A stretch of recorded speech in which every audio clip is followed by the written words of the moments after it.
కానీ ఆగండి, ఇది మామూలు రాశి ఫలాల గురించి కాదు.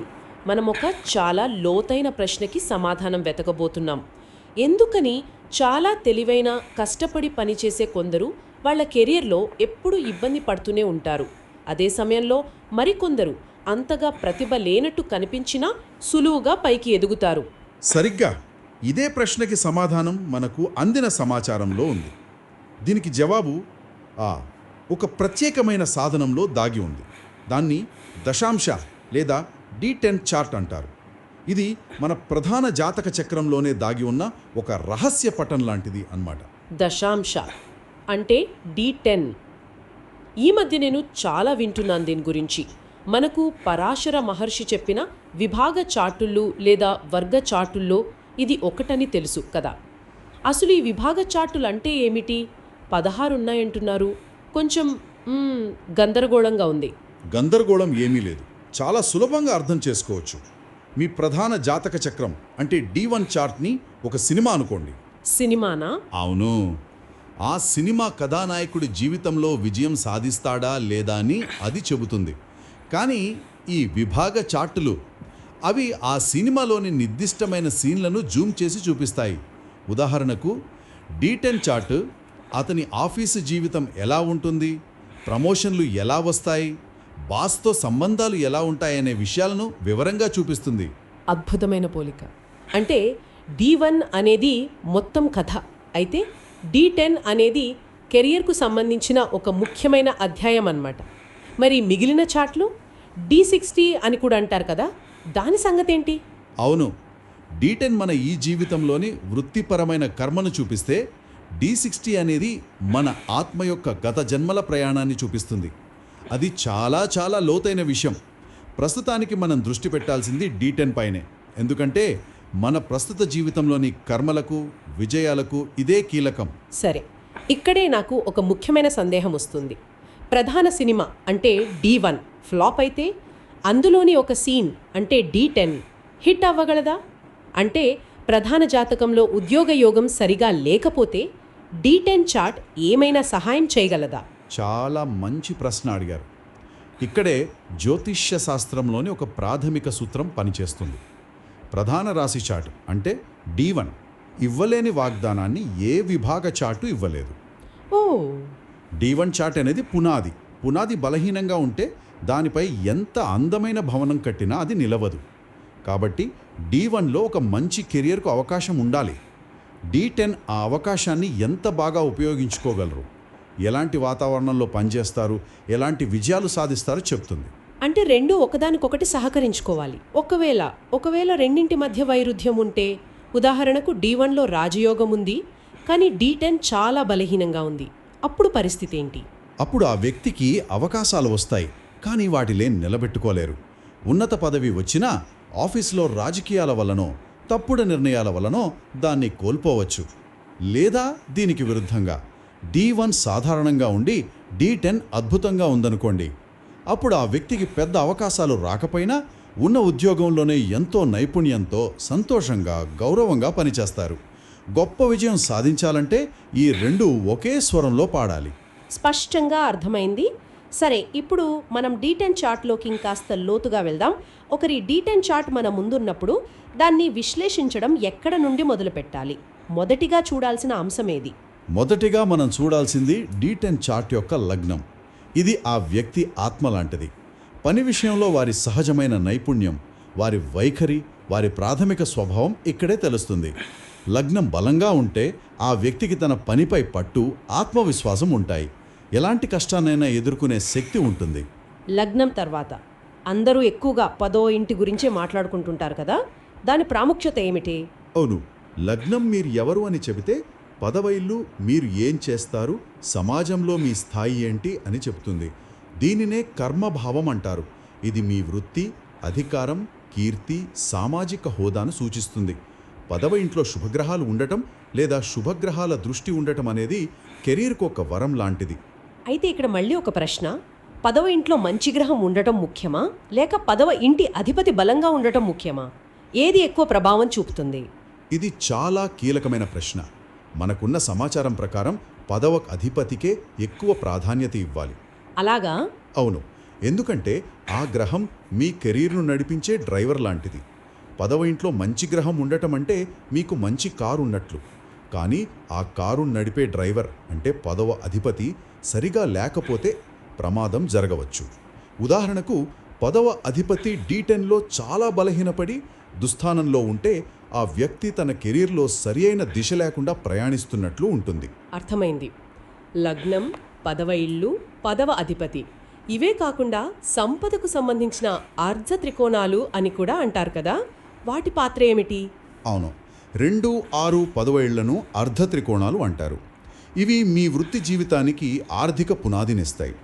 2వ ఇల్లు మీ జీతం, మీరు పనిచేసే బృందం, వనరులను సూచిస్తుంది. 6వ ఇల్లు మీ రోజువారీ పని, పోటీ, సవాళ్లను సూచిస్తుంది. ఇక 10వ ఇల్లు మీ ప్రధాన కెరియర్ను సూచిస్తుంది. ఈ 3 ఇళ్ళు బలంగా ఉంటే వ్యక్తికి స్థిరమైన, ఆర్థికంగా లాభదాయకమైన కెరీర్ ఉంటుంది.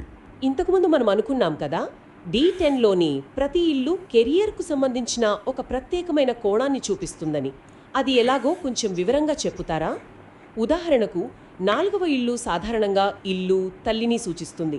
D10లో దాని అర్థం ఏమిటి? D10లో 4వ ఇళ్ళు మీ ఆఫీస్ లేదా మీరు పనిచేసే ప్రదేశం. ఈ ఇళ్ళు బలంగా ఉంటే మీకు సౌకర్యవంతమైన, సానుకూలమైన పని వాతావరణం లభిస్తుంది. అదే బలహీనంగా ఉంటే ఆఫీసులో ఎప్పుడూ ఒక రకమైన అశాంతి, అసౌకర్యం ఉంటాయి. మరి 5వ ఇల్లు, ఇది సంతానం, సృజనాత్మకతకు సంబంధించింది కదా?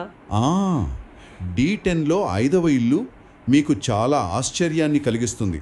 ఇది మీ కింద పనిచేసే ఉద్యోగులను, మీ అధికారాన్ని సూచిస్తుంది. నిజంగానా? అవును, ఈ ఇల్లు బలంగా ఉంటే మీకు విధేయులైన, సమర్థులైన బృందం లభిస్తుంది. దానివల్ల మీరు ఉన్నత పదవులకు అంటే మేనేజర్, లీడర్ వంటి పాత్రలకు ఎదుగుతారు. అందుకే చాలామంది జ్యోతిష్కులు ఒక వ్యక్తి నాయకుడు అవుతాడా లేదా అని చూడటానికి D10లోని 5వ ఇంటిని పరిశీలిస్తారు. ఇది నిజంగా చాలా ఆసక్తికరంగా ఉంది. 7వ ఇంటి గురించి చెప్పండి. అది భాగస్వామ్యానికి సంబంధించింది. వ్యాపారంలో దాని పాత్ర ఏమిటి? వృత్తిలో 7వ ఇల్లు మీ ప్రజా సంబంధాలను, మీ పబ్లిక్ ఇమేజ్ను, వ్యాపార శైలిని సూచిస్తుంది. ఉదాహరణకు 7వ అధిపతి బుధుడైతే ఆ వ్యక్తి చాలా చాకచక్యంగా, స్నేహపూర్వకంగా మాట్లాడి పనులు చక్కబెట్టుకుంటాడు. అదే శని అయితే వారి వైఖరి కాస్త కఠినంగా, విమర్శనాత్మకంగా ఉండొచ్చు. కానీ వారు చాలా క్రమశిక్షణతో ఉంటారు. ఇక అందరూ భయపడేవి దుస్థానాలు 6, 8, 12వ ఇళ్ళు. D10లో వీటి ప్రభావం ఎప్పుడూ చెడుగానే ఉంటుందా? అస్సలు కాదు. ఇక్కడే అసలైన రహస్యం ఉంది. 6వ ఇల్లు శత్రువులను, పోటీని సూచిస్తుంది. కానీ ఇది ఉపచయ స్థానం కూడా. ఉపచయ స్థానమా? అంటే కాలక్రమేణా వృద్ధి చెందే ఇల్లు. కాబట్టి 6వ ఇంట్లో గ్రహాలు ఉంటే కెరీర్ మొదట్లో చాలా పోటీ, ఒత్తిడి ఉంటాయి. కానీ ఆ వ్యక్తి కష్టపడితే ఆ పోటీనే వాడుకొని అద్భుతంగా రాణిస్తాడు. లాయర్లు, డాక్టర్లకు ఈ ఇల్లు బలంగా ఉండడం ఒక వరం. మరి 8వ ఇల్లు, అది ఇంకా ప్రమాదకరమైనది కదా? ఆకస్మిక నష్టాలను సూచిస్తుంది. అవును, కానీ 8వ ఇల్లు పరిశోధన, రహస్యాలు, ఇతరుల డబ్బు అంటే ఇన్సూరెన్స్, వారసత్వం, వీటిని కూడా సూచిస్తుంది. ఈ ఇంట్లో గ్రహాలు బలంగా ఉంటే ఆ వ్యక్తి రీసెర్చ్, డిటెక్టివ్ ఏజెన్సీలు, ఇన్సూరెన్స్ వంటి రంగాలలో రాణించగలడు. కొన్నిసార్లు ఇక్కడే విపరీత రాజయోగం ఏర్పడుతుంది. విపరీత రాజయోగమా? అంటే కెరీర్లో తీవ్రంగా పడిపోయిన ఒక వ్యక్తి ఒక ఊహించని సంక్షోభం తర్వాత అకస్మాత్తుగా అత్యున్నత స్థానానికి చేరుకోవటం.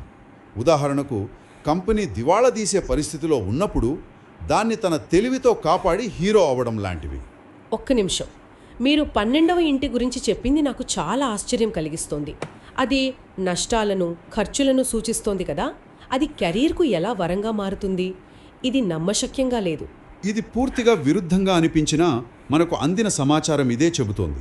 12వ ఇల్లు రహస్య శత్రువులను సూచిస్తుంది, ఇది నిజమే. కానీ అది విదేశీ ప్రయాణాలను, పెట్టుబడులను, తెర వెనక చేసే పనులను కూడా సూచిస్తుంది. ఈ ఇంట్లో గనక ఒక్క శుభగ్రహం, ఉదాహరణకు బృహస్పతి లేదా శుక్రుడుంటే ఆ వ్యక్తికి విదేశీ అవకాశాలు వెల్లువెత్తుతాయి, లేదా ఇతరులకు తెలియకుండా తెర వెనక ఉండి కంపెనీ విజయంలో కీలక పాత్ర పోషిస్తారు. వారిని అందరూ కింగ్ మేకర్ అంటారు. కాబట్టి 12వ ఇల్లు ఎప్పుడూ చెడ్డది కాదు. అద్భుతం. ఈ కోణం నాకు కొత్తగా ఉంది. అయితే ఈ యోగాలు ఫలితాలు మన జీవితంలో ఎప్పుడు జరుగుతాయో ఎలా తెలుస్తుంది? అందరికీ అన్నీ ఒకేసారి జరగవు కదా. మన చేతిలో ఈ మ్యాప్ D10 ఉంది, కానీ ప్రయాణం ఎప్పుడు మొదలవుతుంది? దీనికి సమాధానం దశలు మరియు గోచారం అంటే ట్రాన్సిట్స్. దశ అనేది మీ కారు యొక్క ఇగ్నిషన్ కీ లాంటిది. D10 చార్ట్లో ఒక గ్రహం ఎంత శక్తివంతంగా ఉన్నా దాని దశా సమయం వచ్చినప్పుడే అది పూర్తి ఫలితాలను ఇవ్వగలదు.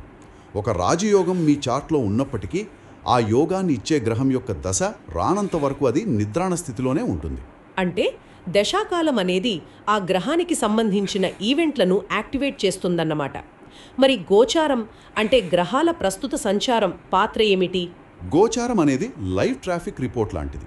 మీ దశ బాగుంది, మీరు ప్రయాణానికి సిద్ధంగా ఉన్నారు, కానీ దారిలో ట్రాఫిక్ జామ్ ఉందా లేక దారి క్లియర్గా ఉందా అని గోచారం చెబుతుంది.